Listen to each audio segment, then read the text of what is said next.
Ça s'est passé il y a 1 an, et j'en ai peu parlé depuis. Je n'en dirai rien à mes amis. Même ma famille n'est pas au courant. Ils diront que j'étais fatigué, stressé, que j'hallucinais, mais je sais ce que j'ai vu. Je sais ce que j'ai entendu. Je bossais de nuit dans un hôpital militaire près d'une zone de guerre. On traitait surtout des blessures, brûlures, éclats d'obus, amputations. J'ai fini par m'habituer à des choses qui choqueraient la plupart des gens. C'est comme ça dans le milieu médical.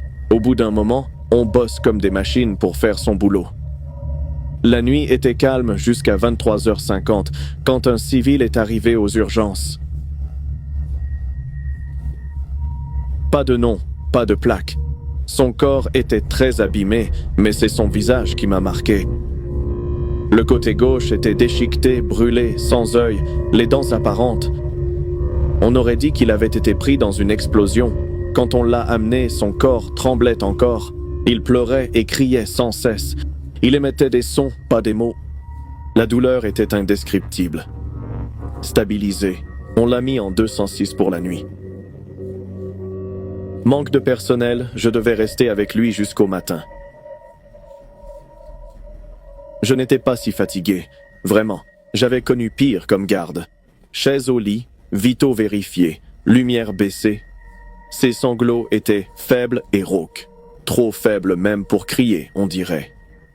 Je lui répétais sans cesse « Vous êtes en sécurité. Vous n'êtes plus sur le terrain. Tout ira bien. » Pas de réponse, juste des pleurs qui devenaient des gémissements. Il s'est enfin calmé après 1h du mat. Je le croyais endormi, je pouvais somnoler. Je l'ai regardé, immobile, visage mi-tourné vers la fenêtre éclairée par la lune. Sa poitrine montait et descendait. J'ai fermé les yeux, soulagé, et fini par m'assoupir. Je ne sais combien de temps j'ai dormi, mais une sensation m'a soudain réveillé. J'ai senti un regard posé sur moi. En ouvrant les yeux, j'ai vu l'homme assis sur son lit, me fixant. Je suis rarement effrayé, mais son regard m'a glacé le sang. J'ai vu l'horloge.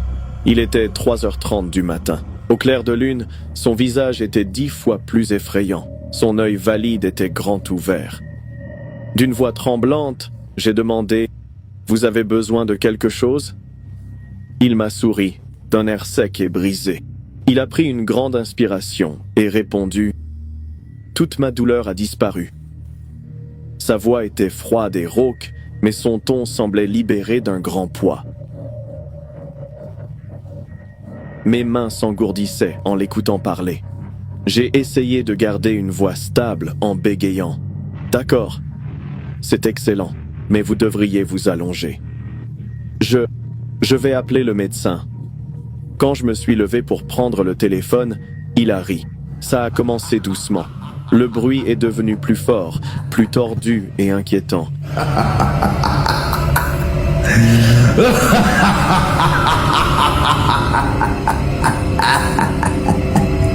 Le rire semblait venir d'une personne à l'intérieur d'une autre. Le cœur battant, j'ai reculé en trébuchant et j'ai fui la pièce. J'ai pensé que le patient faisait un genre de choc.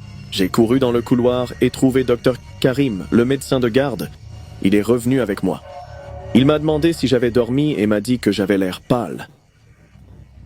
Dans la chambre, lumières allumées, le soldat était immobile sur le lit. Sa bouche et ses yeux étaient grands ouverts. Stéthoscope sur la poitrine, Dr Karim a vérifié ses signes vitaux, puis m'a regardé bizarrement. « Naomi, ce type est mort depuis presque 2 heures. » J'ai regardé le patient, stupéfaite. Je me sentais mal. J'ai murmuré, mais je lui ai parlé.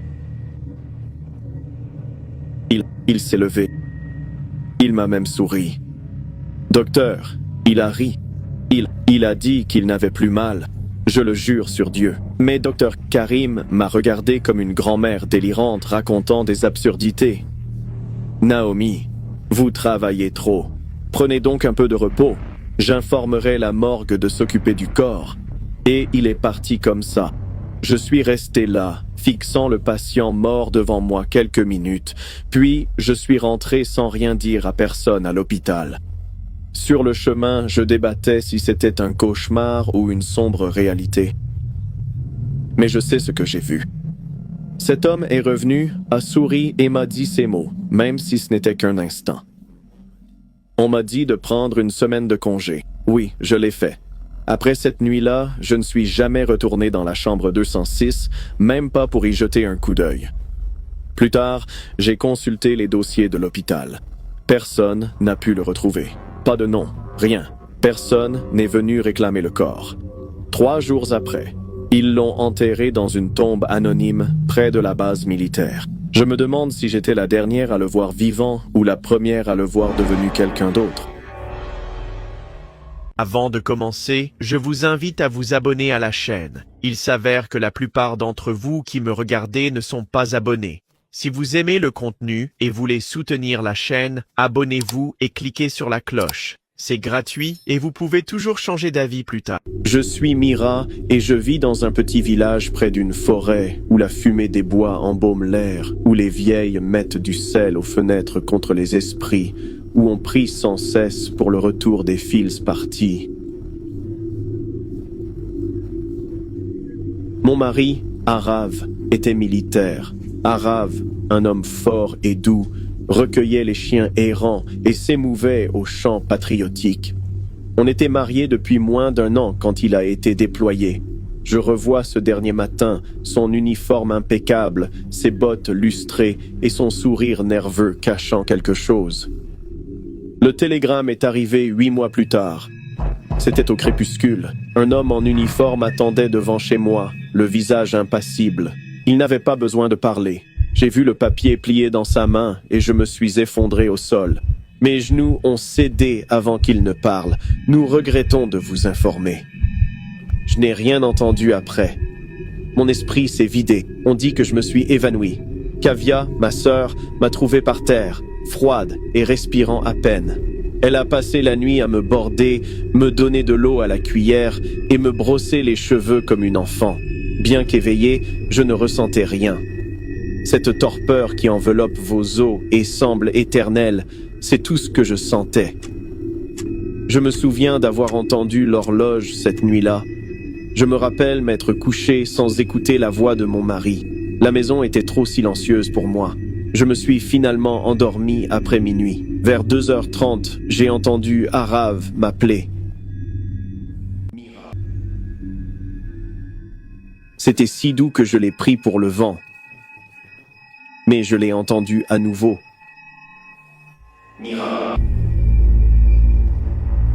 C'était clairement sa voix. J'ai bondi dans mon lit. La fenêtre était ouverte. Le vent faisait claquer les rideaux. Un instant, j'ai cru rêver. J'ai respiré profondément, puis ça s'est reproduit.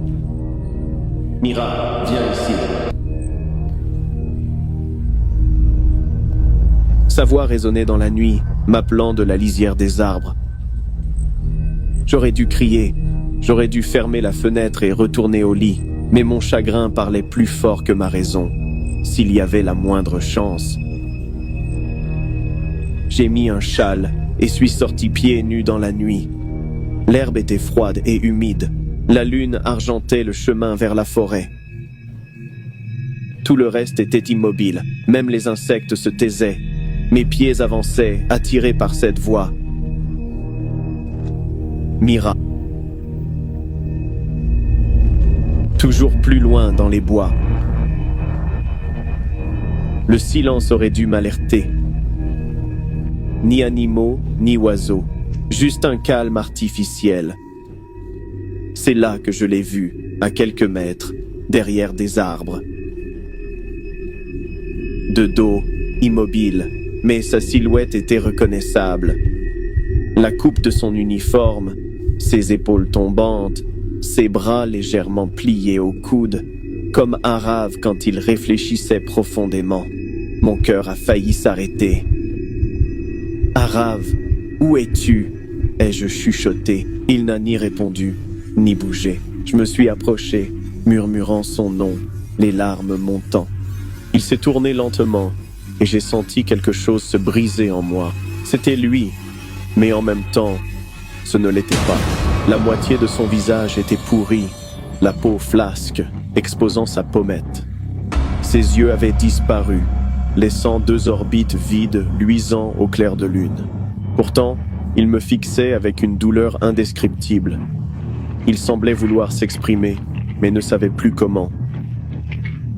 Sa bouche s'ouvrit, tremblante. Un son sortit, pas des mots, juste des gargouillis, comme s'il essayait de respirer. Et puis, il a souri. Son sourire, petit et tordu, m'a glacé le sang, hérissant tous mes poils. J'ai hurlé si fort que ma gorge s'est irritée et tout est devenu flou. Le prochain souvenir que j'ai, c'était le matin. Un vieux bûcheron nommé Suresh m'a trouvé en bordure de forêt. J'étais étendu près d'un buisson épineux, inconsciente. Les ronces avaient déchiré ma chemise, mes pieds étaient écorchés et saignants. On disait que j'avais somnambulé et que le chagrin m'avait rendu folle, mais je me souviens de tout. Ma sœur a fait venir un médecin. Il m'a examiné, dit que j'allais bien, mais a prévenu Kavya d'un état de fugue post-traumatique. Il a conseillé à Kavya que j'avais besoin de repos. Mon esprit comblait les vides, mais voilà le hic. Personne n'a mentionné la voix, l'homme dans les arbres, ou le sourire. Pourtant il a demandé « Avez-vous rêvé que votre mari vous appelait ?» J'ai su alors que quelque chose de plus profond se tramait. Personne n'a jamais retrouvé le corps d'Arav. L'armée a dit que l'explosion n'avait rien laissé, mais quelque chose est revenu cette nuit-là. Depuis cette nuit-là, je n'ai jamais remis les pieds dans la forêt, même pas près de la lisière. Mais chaque année, le soir du télégramme, je laisse une assiette chaude sur une pierre plate au bord des arbres. Chapati, dalle et eau, comme je le faisais pour mon mari à son retour. Et chaque année, l'assiette est vide au lever du soleil. Aucune trace d'animal visible, pas de miettes. Juste une légère empreinte de bottes dans la terre. Peu m'importe si vous me croyez folle. Je sais ce que j'ai vu, je sais qui m'a appelé, et je sais qu'il est toujours là-bas.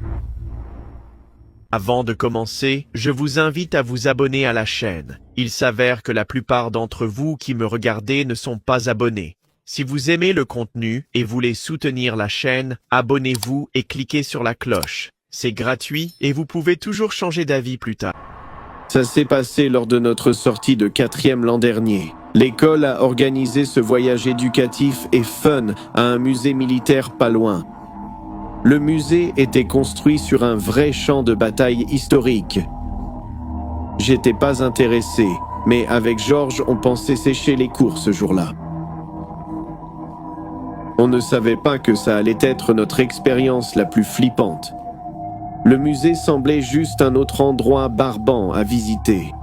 Vitrines poussiéreuses, fusils rouillés, uniformes, photos en noir et blanc, profs qui blablatent. Mais vers la 2e heure, on a vu un truc bizarre, une grande image moderne au fond. Le texte disait « Grotte arrière, tombeau ennemi ». La photo montrait l'entrée sombre d'une grotte avec un panneau « Entrée interdite ». Notre prof a mentionné que pendant la guerre, des troupes ennemies s'y étaient cachées. Il semble que nos troupes aient verrouillé l'entrée et l'aient remplie de gaz toxiques. Ils sont tous morts asphyxiés. Pourquoi garder une telle grotte ouverte? Allons voir. Mec, fais pas l'idiot. C'est marqué « Interdit ». La photo montrait des rochers et de l'air stagnant, mais l'intérieur noir et la pierre rayée à l'entrée m'attiraient. J'ai poussé Georges. Faufilons-nous, personne ne verra. Après 10 minutes, on s'est échappé pendant que les autres regardaient un truc barbant sur la Première Guerre mondiale. La grotte était derrière le musée. C'était un long chemin envahi par la végétation. Finalement, on l'a vu. Un énorme panneau sur un arbre disait en majuscule « Zone interdite ». Entrée interdite. Une longue chaîne métallique entourait 2 rochers devant l'entrée de la grotte, comme pour empêcher les gens d'entrer. Mais il n'y avait ni garde ni caméra, et la chaîne bloquait à peine le passage. On l'a franchi. Il n'aurait pas dû faire si froid dans la grotte. En entrant, l'air était différent, comme dans un sous-sol après un orage. Il y avait cette sensation humide et lourde partout. Georges insistait pour qu'on rentre, mais je lui ai dit qu'on jetterait un coup d'œil rapide, 5 à 10 minutes max. On a allumé les lampes de nos téléphones et avancé. Les murs étaient humides et couverts de mousse.